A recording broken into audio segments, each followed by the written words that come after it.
प्रयास के हंसते हुए इससे आप मुक्त हो जाएंगे। बस केवल अधीनता स्वीकार कर लीजिए अंदर से। अब जो कहें करें हम सोई, आयस लिए चले निज दासी। हमारी मनमानी बिल्कुल ना हो तो बिल्कुल हर दोष से आप मुक्त हो जाएंगे। हर दोष से कोई दोष ऐसा नहीं जो गुरु कृपा से नष्ट ना हो जाए, और ये गुरु कृपा से ही नष्ट होते। पक्की भाई बात समझ लो, गुरु कृपा से ही नष्ट होते हैं। जब हम मनमानी चिंतन और उसको छूट देते हैं तो बाहरी फिर क्रियाओं को नहीं रोक सकते। इसलिए सबसे प्रार्थना करते हैं, बार बार लाखों बार कहा है कि खाली मत रहो। राधा वल्लभ श्री हरिवंश, राधा वल्लभ श्री हरिवंश, राधा वल्लभ श्री, इसको चलाओ अंदर। खाली रहोगे चिंतन बिगड़ेगा, चिंतन बिगड़ेगा, क्रिया बिगड़ेगी, सब बिगड़ जाएगा। कई बार कहते हैं नेत्रों को संभाल के रखो। बार बार समझाने पर भी क्या तुम नेत्रों से चंचलता करके प्राप्त कर लोगे? तुम्हें कुछ मिलने वाला है? मन मलिन करोगे, बुद्धि मलिन करोगे, इंद्रियां मलिन करोगे। सावधान, ये बचाव पक्ष की बात कह रहे हैं। ये गुरुजन जो अनुभव की बात कहते हैं उसको मान लीजिए। आप समझते हैं कि हम छुप करके किसी को देख रहे हैं, वो आप किसी को नहीं देख रहे, आप अपने को मलिन कर रहे हैं। आप एकांत में मोबाइल आदि से कुछ देख रहे हैं, ये आप अपने को मलिन कर रहे हैं। किसी से डरने की जरूरत नहीं है। डरो अपनी वृत्ति बिगड़ने से तो आप ठीक हो जाओगे। बाहर किसी से डरोगे तो एक दरवाजा बंद है, कोई नहीं है, नहीं देख रहा, यहां कोई सीसी कैमरा भी नहीं, कोई नहीं देख रहा। लेकिन जिनकी आराधना कर रहे हो वो तो देख रहे हैं। तुम्हारी वृत्ति तो गंदी हो रही। तुमको डरना अपनी वृत्ति सुधारने के लिए, किसी का डर नहीं, कोई डर नहीं। अगर आप स्वयं से नहीं डरोगे तो फिर किसी का डरा काम भी नहीं करेगा। स्वयं से डरो, स्वयं साक्षी बनो। हमारी वृत्ति बिगड़ रही है, हम अपनी वृत्ति को नहीं बिगाड़ेंगे। अलमलमिहि यूषिद गर्दभि संगरंगे रलमलमिहि वित्तापत्ति विद्यायशोभि। श्रीपाद कह रहे यदि आप नाम जप नहीं करते, भगवान से विमुख हो, तो जितनी भी संपत्ति हो सब विपत्ति बन जाएगी। बहुत खास बात है सत्संग की। यदि आप भजन नहीं करते, भगवद आश्रित नहीं हो, तो जितनी संपत्ति वो विपत्ति बन जाएगी। कैसे बन जाएगी? आपके आचरण ऐसे होंगे, आपका चिंतन ऐसा होगा, उनका जो फल आएगा वो आपके हृदय को अशांत कर देगा, वो भारी दुख प्रदान करेगा। भजन कर रहे हो तो विपत्ति भी संपत्ति बन जाएगी। वो परम नाम रूपी धन भगवद आश्रय विपत्ति प्रदान करती, ध्यान रखना। जिसका कोई आश्रय भरोसा नहीं रह जाता, सीधे भगवान की शरणागति होती है। विपत्ति में कोई साथ नहीं देता। बलिहारी उस विपत्ति की जो सीधे शरणागति प्रभु की कराती है। और जब नाम जप होता है विपत्ति में, तो सबसे संपत्तिवान वही जिसके पास नाम रूपी संपत्ति है। कह रहे वो संपत्ति विपत्ति है जो भगवत विस्मरण करा दे, वो विपत्ति संपत्ति है जो भगवत स्मरण करा दे। बलिहारी उस दुख की जो भगवान की याद में तन्मय कर दे। ये बात संसारी वृत्ति रखने वालों के समझ में नहीं आएगी।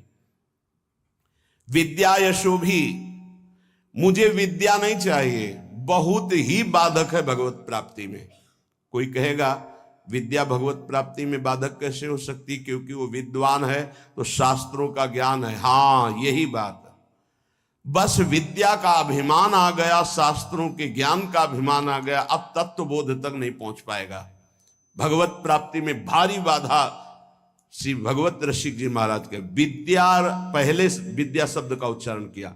विद्या रूप महत्व कुल धन जोबन अभिमान, छठ कंटक देखे जहां रहे न भक्ति निदान।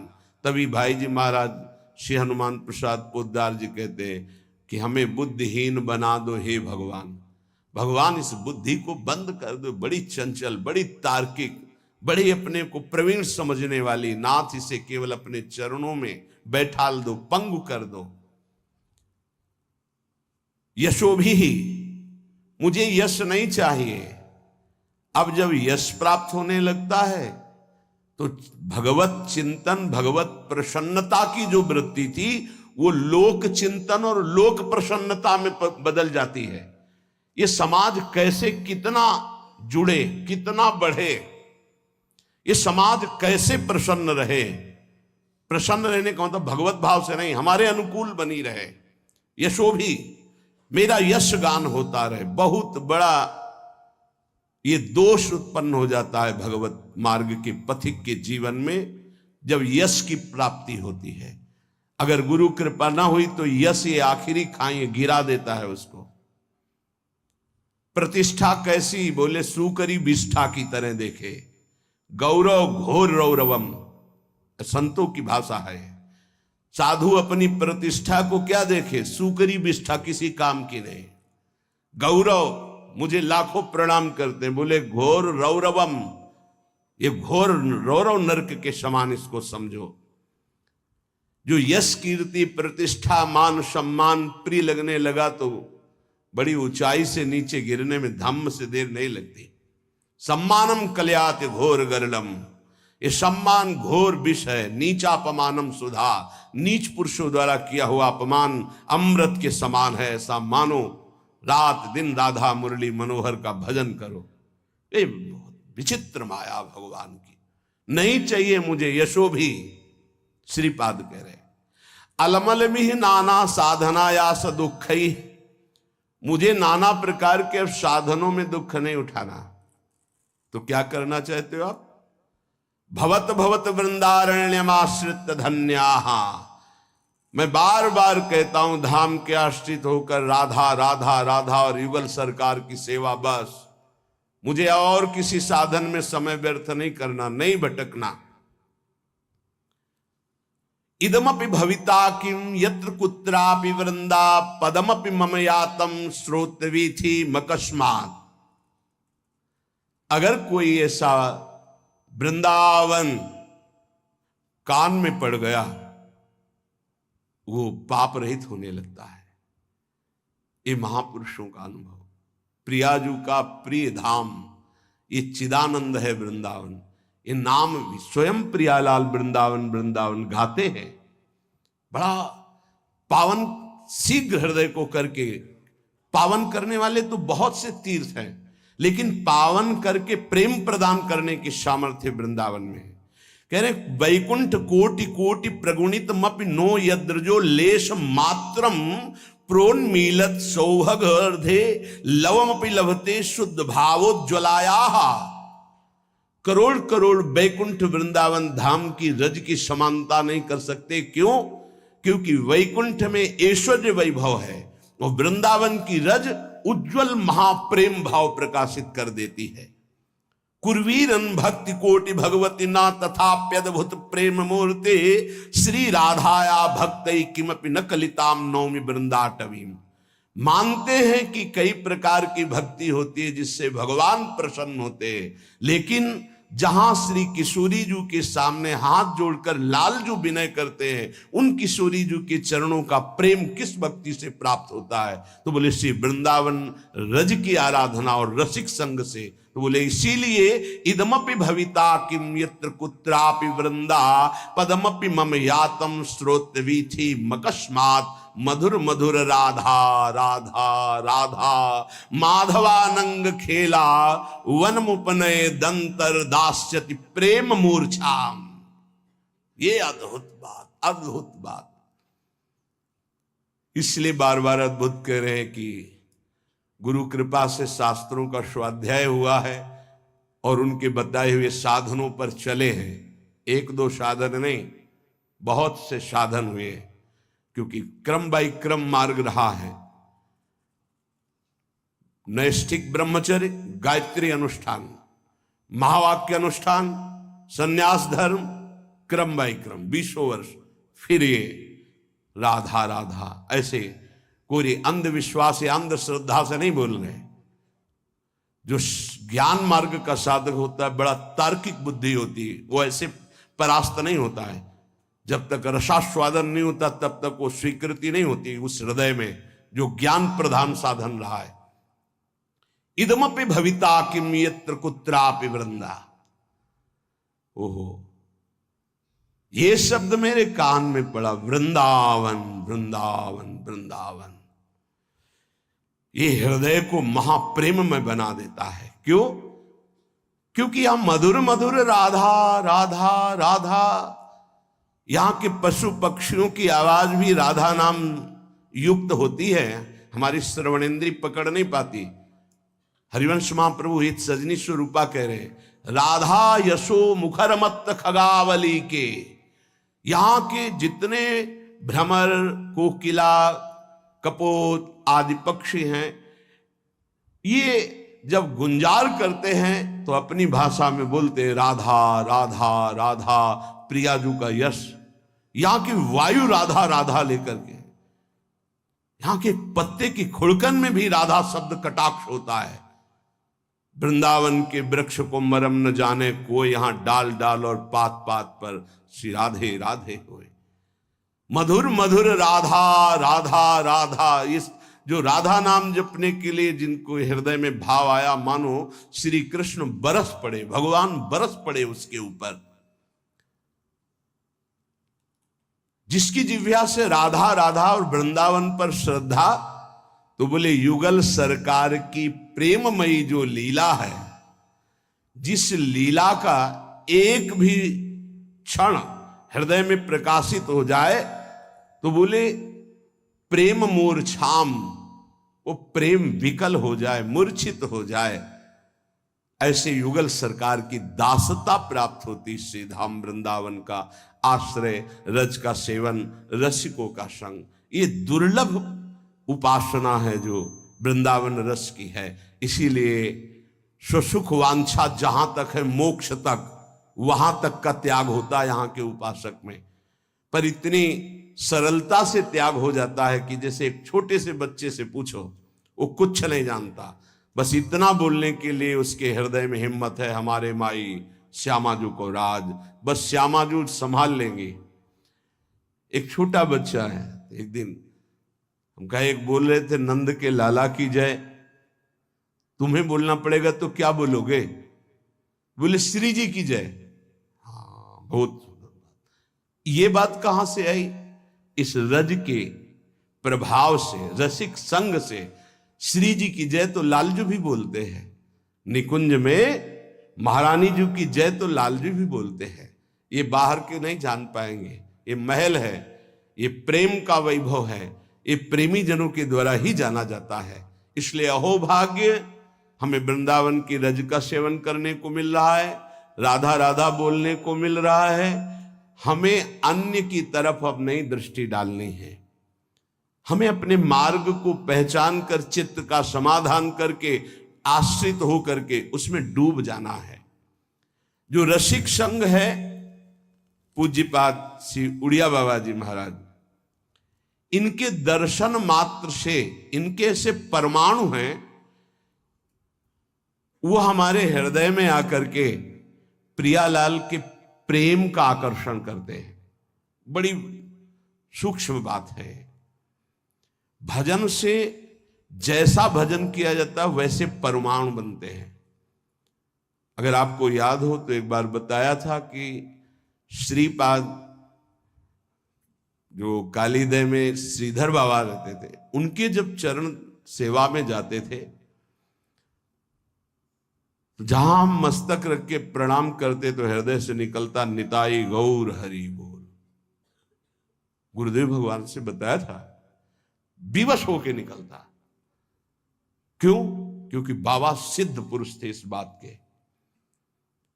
चरण चापते तो कृपा से मंत्र अपना चलता, लेकिन जब मस्तक झुका के उनके चरणों में रखते तो हृदय से निकलता निताई गौर हरि बोल। तो कह रहे हैं कि जब रसिक का हम दर्शन करते हैं, संभाषण करते हैं, तो सबसे बड़ा लाभ मिलता है, उनके परमाणु हमारे अंदर आते हैं। जो हमारा परिवर्तन होता है उनके परमाणु से, उनके वचन से परमाणु आते हैं। उनकी दृष्टि शक्तिपात में, दृष्टि से शक्तिपात, वचन से शक्तिपात, संकल्प से, स्पर्श से, ऐसे महापुरुष जन लोक कल्याण, जगत कल्याण करते हैं। प्रत्यक्ष में भगवत भक्तों के दर्शन से उनके श्रीमुख से निकले हुए वचनों के श्रवण से और मनन से स्वाभाविक प्रभु में प्रीति होने लगती है। विश्वास करो, महापुरुषों के वचन है। देखो ये सिद्धांत देखो, भगवान ने सृष्टि रची और सबके हृदयों में बैठ गए। जो जैसा कर्म कर रहा है उसका सुख दुख का वो भोक्ता बने, भोगे। भगवान उसमें कोई सहयोग नहीं करते। कर्ता भगवान ने संपूर्ण सृष्टि रच दी, दो विभाग कर दिए, ये पाप कर्म है इसे मत करना, ये पुण्य कर्म है इसे करो। ये भागवतिक कर्म है जो पाप पुण्य दोनों से आपको बचा लेगा, और आप शांत बैठे, अब करो और भोगो। लेकिन भक्त का संग ऐसा नहीं होगा। भक्त शांत नहीं बैठेगा कि जो करना है करो और भोगो, नहीं। वो जरा सी तुम श्रद्धा कर ली तो जबरदस्ती तुमको संसार से छुड़ाकर भगवान से प्रेम करा देगा। इसीलिए मोरे मन प्रभु से विश्वासा, राम ते अधिक राम कर दासा।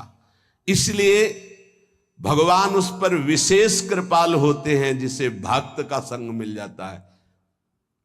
अगर कहीं उनका स्पर्श मिल रहा है, जूठन मिल रही, चरण रज मिल रहा है, चरणामृत, वचनामृत, अब आपके कल्याण में संशय है। अगर संशय है तो विश्वास की कमी है, नहीं तो नाचना चाहिए। जब गुरुजनों का उच्छिष्टामृत आता है तो रोना आता है कि कैसी अहेतु की कृपा है, उनको क्या, पर वो अपना उच्छिष्ट में दे रहे हैं। अहेतु की कृपा, अहेतु की कृपा। जैसे आया कि महाराज जी ने राजभोग का उच्छिष्ट भिजवाया है, बस ऐसा लगता है कि केवल अहेतु की कृपा, केवल कृपा ही कृपा। कृपा ना होती तो क्यों अपनी तरफ से। अब हमें कोई परम पद चाहिए, अब हमें कुछ मिलना बाकी है। जब हम उच्छिष्ट का पान कर रहे हैं, उनकी चरण रज के आश्रित हैं, कुछ नहीं चाहिए, कोई हमें पदवी, कोई फल नहीं चाहिए। बहुत बड़ा फल मिल गया, मेरे गुरुदेव प्रसन्न है, मुझे उच्छिष्ट मिल रहा है, बस। गुरु प्रसन्न तो साहब अनुकूला, मेरे साहब मेरे आराध्य देव अनुकूल है, इसलिए ऐसा है। मिटी सकल कल्पित भय सुला।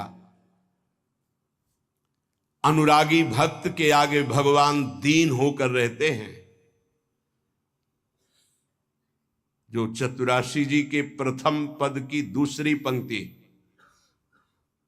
भावे मोहि जोई सोई सोई करे प्यारे, ये अनुरागी भक्त की स्थिति होती है।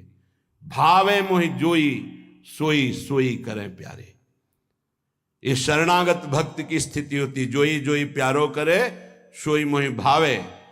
और ये शरणागति सिद्ध अनुरागी महापुरुष की स्थिति होती है। भावे मोहि जोई सोई सोई करे प्यारे। पूज्य बाबा कह रहे, अनुरागी भक्त के आगे भगवान दीन होकर रहते हैं।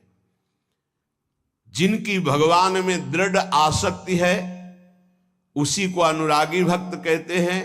और ऐसे अनुरागी भक्त का इशारा भगवान देखते हैं, वो भगवान का इशारा देखता है। जैसे कोई आया, वो अंदर इशारा हुआ तो समझ में आ गया भगवान ने इसे पास कर दिया है कि अब ये संसार से मुक्त हो।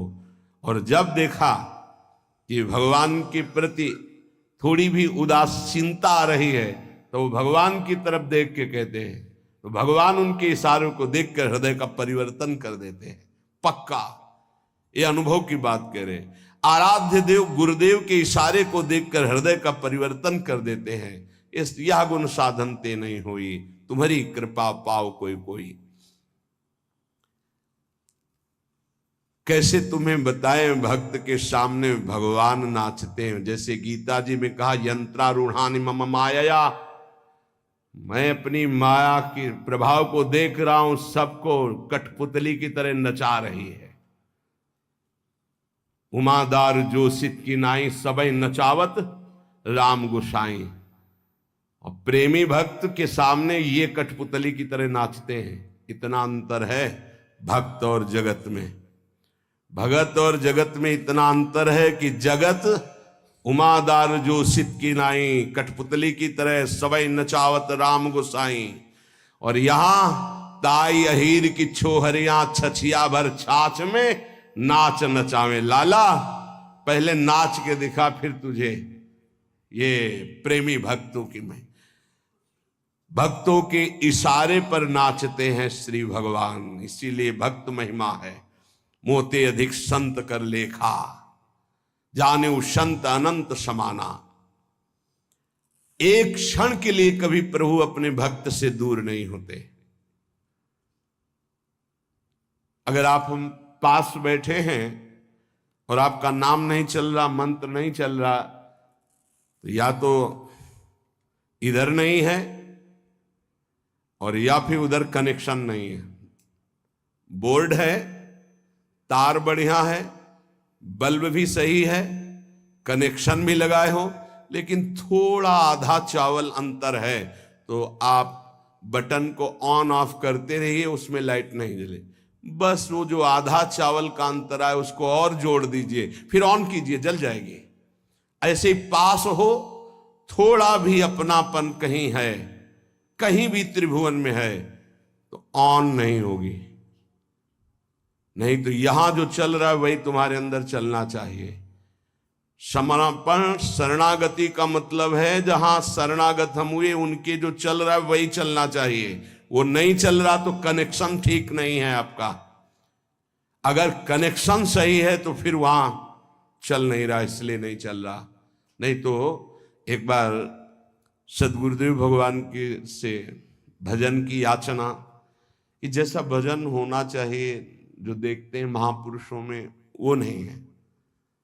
उनका गुरु रूपी बट वृक्ष की छाया में रहकर भी धूप का क्लेश, महापुरुषों के वचनों का भाव समझना। गुरु रूपी बट वृक्ष की छाया में रहते हुए भी धूप का क्लेश, क्या शरणागति में कमजोरी है क्या? नहीं, गुरु का सानिध्य और ऐसी बात, गुरु परब्रह्म साक्षात हमारी लाडली स्वरूपा हमारे सामने, उनकी परिचर्या में अभी कोई भजन की और अरे वो साक्षात भजन का फल हमारे सामने, हम समझ ही नहीं पाते ना। भक्त की अहमता ममता पूर्ण प्रेमी रसिक गुरुदेव के चरणों में समर्पित हो जाती है। इसी से उसको कोई परवाह नहीं होती, क्योंकि अहमता गई तो परम पद का अधिकारी हुआ, ममता गई गुरुदेव के चरणों में तो प्रेम प्राप्त हो गया। दोनों बातें ध्यान दीजिए, और ये दोनों सब बचा के रखते हैं अपनी अहमता और ममता शुद्ध स्वरूप से। जब ये वस्त्र गुरुदेव को दे दिया, वो सर पे बांधे, वो कमर में पहने, वो चरणों के नीचे रखे, प्रश्न कैसे हो सकता है कि हमारे वस्त्र का आपने ऐसा कैसे प्रयोग कर लिया, चरण में कैसे रख लिया? इसका मतलब आपने केवल देने का नाटक किया। अहम तो पूरा आपके पास है, क्योंकि अब मेरा शब्द तो केवल गुरुदेव में गया। मेरे गुरुदेव बस तन वांग मनोभिरमलई सोहम तो विवासिता। मेरा शरीर, शरीर की समस्त क्रियाएं, मन का संकल्प, बुद्धि, अहम, ये गुरुदेव का है। मैं कैसे प्रश्न कर सकता हूं? अब मेरे अंदर प्रश्न की कोई धरा ही नहीं रह गई। यंत्रवत जैसे चाहे वैसे चलावें, परम पद मिला हुआ है, जो बड़ी बड़ी साधनाओं से नहीं मिलता, वो समर्पण से प्राप्त होता है। अहमता ममता, जैसे किसी ने ये प्रश्न किया कि जब हम आश्रय की चर्चा सुनते हैं तो हमारा साधन पथ में प्रमाद हो जाता है। क्यों? इसलिए कि आश्रित नहीं हो, तुम्हारी अहमता ममता समर्पित नहीं है, इसलिए अहमता ममता समर्पित हो जाए। उसका परिचय है नारद जी की भक्ति सूत्र में, आश्रय का परिचय है। तदर्पिता अखिलाचारिता तद स्मरणेन परम व्याकुलतेति। समस्त आचरण, शरीर ये समर्पित, एक क्षण के लिए भी विस्मरण होने पर परम व्याकुलता, ये आश्रित का लक्षण है। अभी समझ ही नहीं पाए कितना बड़ा आश्रय, आश्रय का स्वरूप। भक्त के सामने ध्यान दीजिए, बहुत महिमामयी बातें अनुभवी हृदय से निकली हुई हैं। भक्त के सामने विषय भोग का आकर्षण तभी आता है जब भगवद आश्रय नहीं होता, शरीर आश्रय होता है। अहमता ममता हमारे पास है, हमने समर्पित नहीं किया इष्ट और गुरुदेव को, तभी विषय आकर्षण आता है, तभी विषय आता है। विषय जिसके सामने आता है तो भगवदाकार वृत्ति नहीं आती है। भगवदाकार वृत्ति अहमता ममता समर्पित करने वाले की, अहमता ममता, कितनी जोर की ममता का समर्पण भक्तों के हृदय में होता है। भगवान ऐसी कलयुग में अगर परीक्षा लें तो कोई देने के लिए तैयार ही नहीं, लाखों में कोई नहीं तैयार हो पाएगा। बोले हमारा सिंह भूखा है, मोरध्वज जी की कथा। हाँ प्रभु, आपको समर्पित तन मन प्राण अभी आ रहा चला क्या, मतलब गजब की भक्ति, गजब का समर्पण, अहमता ममता समर्पित है। दीवाल में चुने जा रहे हैं गुरु गोविंद सिंह के दोनों लाडले, 9 किशोर अवस्था है, अब मान जाओ, धर्म का त्याग कर दो, हमारे धर्म को स्वीकार नहीं। पूरा उनको दीवाल में चुन दिया गया, ना पिता के हृदय में क्षोभ, ना पुत्रों के हृदय में क्षोभ। यह है अहमता ममता का समर्पण। जरा देखो हम भक्ति का कैसा समर्पण होना चाहिए, कैसा समर्पण किए, तो एक तरह से उपहास कर रहे हैं। अहमता ममता को हम बचाए हुए हैं और परिवर्तन चाहते हैं तो कनेक्शन ही नहीं है। अहमता ममता का कनेक्शन ही नहीं है तो तुम्हारा परिवर्तन कहां से